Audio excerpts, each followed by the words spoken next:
මිනිස්සුන්ට වැරදුනහම පිට වෙන්න. දරුවන්ට වරදි වැරදුනහම පිට වෙන්න. ස්වාමියාට වරදි වැරදුනහම පිට වෙන්න. බිරිඳට වරදි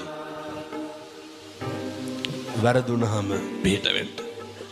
මම මෙහෙම දේශනා කරන්න හේතුවක් තියෙනවා. මේ ලෝකේ වරදින් නැත්තේ කාටද?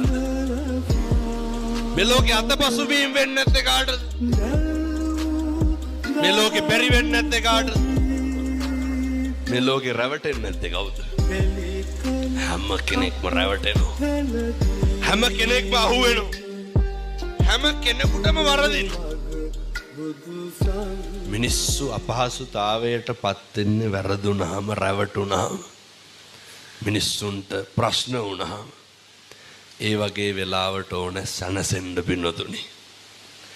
ඒ වගේ වෙලාවට මිනිස්සුන්ට ඕන නිමෙන්න. පන්සලේ හාමුදුරුවන්ට වරදින්න පුළුවන්. එහෙමනේ. අපේ ප්‍රියතමයන්ට වරදින්න පුළුවන්. අනෙකට කොච්චර වැරදුනත් කමක් නැහැ. එක දෙයක් විතරක් පරිස්සම් කරගන්න.